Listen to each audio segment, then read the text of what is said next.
Hello everyone, this is going to be the second video of my nuclear variants series where I break down a nuclear variant and try to help you get nukes with it. I explain what the strengths of the weapon are, how I like to use it, and hopefully make it easier for you to get a nuke with this weapon.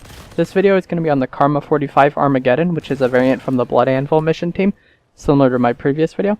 The perks for this weapon are nuclear, obviously, so 25 player kill streak earns a deatomizer strike, and then reduced hip fire spread. Not going to really worry too much about the reduced hip fire spread because I don't really like to hip fire with this weapon. It's not a weapon I really like being aggressive with. And that's going to go into my first point with this weapon is I don't think this weapon is particularly good. You'll see in this gameplay I'm playing very cautious or safe, not really taking any fights. The times where people are actually fighting back, I often run away. Unless I'm in a range where I know it's ideal for this weapon.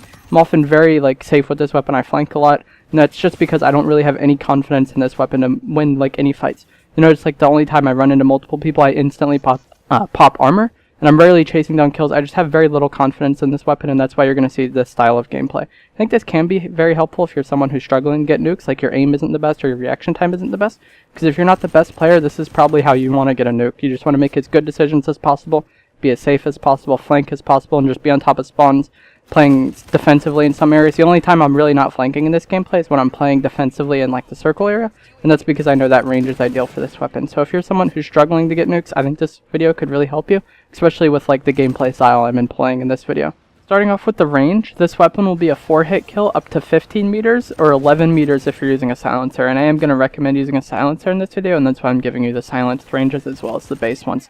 5-hit kill up to 20 meters and then 15 meters if you have silencer. That's not very good at all, and the range is not this weapon's strong suit, and then from that point on it's going to be a 6-hit kill.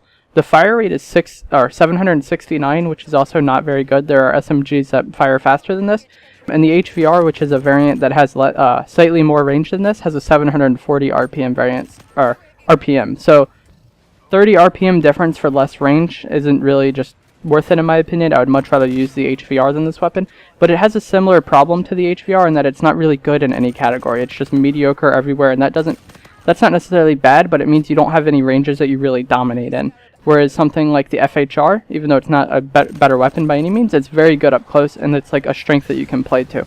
This weapon, along with the HVR, really doesn't have a strength that you can play to for it, and that's why I don't like using these weapons, just because they're kind of mediocre everywhere. You could use them everywhere and be effective, but they're not going to be the best weapon anywhere. So that's how I feel about this weapon, and the stats kind of point to that. Mediocre range, mediocre fire rate, kind of accurate. I don't really like the iron sights as much as the HVR, so if I was going to choose between this and the HVR, I would definitely choose the HVR, even though they are pretty similar as far as their mediocrity goes. Or their balancedness. I guess they're like a jack of all trades weapon. That's a good way to describe it. My favorite attachments for this weapon are elo sight with the blue dot, because I don't really like its iron sights, like I said. Quick draw and grip. Quick draw is pretty self-explanatory and same as grip. You want to aim down sights faster, get on target faster, and stay there longer, so that's why I use both those attachments. Extended mag and silencer. Extended mag because this weapon isn't the strongest. Like I said, I have no confidence in it, so I want to have as many bullets to finish off my targets, and then silencer. Once again, I want to stay off the minimap and flank as much as possible because I have no confidence in this weapon to actually win gunfights. Like I said, along with the HVR, this variant just has no strength, and that's why I like to employ this very cautious, flanky playstyle. Whereas something like the ERAD, for example, that has a strength that it is good in.